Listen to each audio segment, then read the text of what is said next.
you've also focused more on unity in your speech. Why? ANC was formed for unity. It was formed to unite the people of South Africa. Since then, unity has been a key word. Unity is sacrosanct in the ANC. And then we say so simply because we know ANC is a multi-class organization. So automatically, those contradictions propels the ANC to move forward.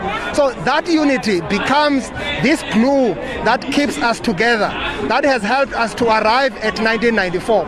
So we'll never stop talking about unity, because ANC by its nature is a very interesting organization which has got people coming from their different ideological orientation with also social material interests. So we've got to talk about unity, that unity of purpose. We're not just talking about unity for the sake of unity. We don't talk about the unity of people or unity of factions. We talk about the unity of the ANC, where ANC members put ANC first and understand that it is the ANC that will actually lead this national democratic revolution. Members of the ANC must be members of the ANC, must not be members of other members.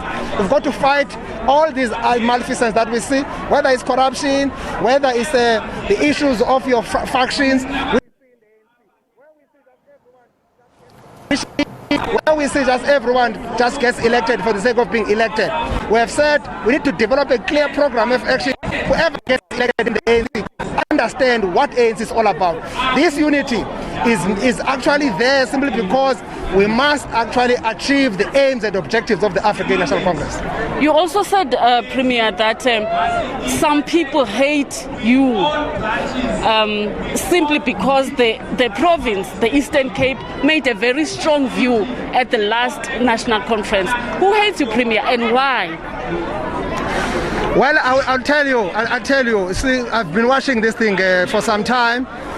Throughout certain media houses deliberately focusing on me, used by elements called the RET wherever they are found. Whoever is an RET, I don't know who's he, but I've seen those expressions out there.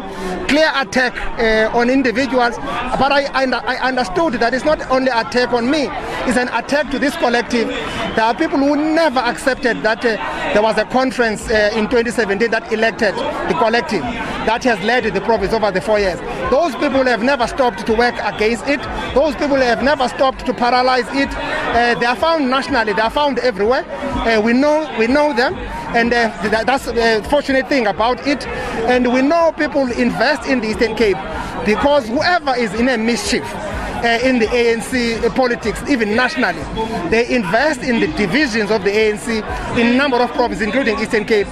It's a commitment that we've seen that people always want to keep the split of the Eastern Cape at 60-40. Because 40% of delegation of the Eastern Cape gives you a bigger delegation than other small provinces. So that's exactly what has been happening. And people are so angry with that Damascus moment of Nazareth, where we said ANC must change and the ANC must continue changing. It's not changing for us, it's changing for people of South Africa. It must renew, and we must live to that. We knew that renewal is going to come with pain, and this is the pain that we're suffering. For us standing for that, and we'll continue to march ahead.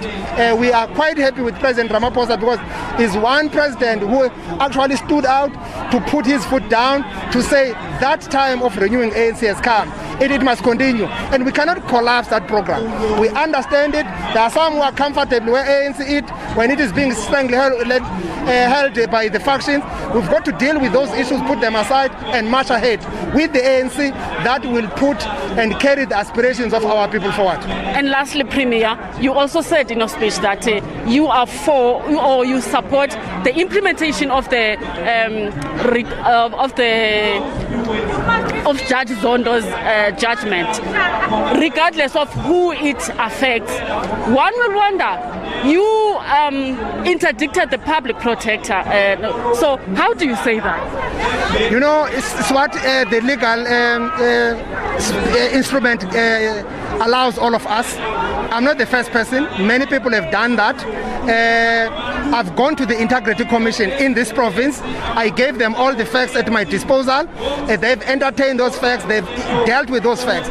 Public protector chose to ignore every facts at her disposal. And we are saying people must seek the truth from facts. So the court will help her to understand her job better. That's why we're at court.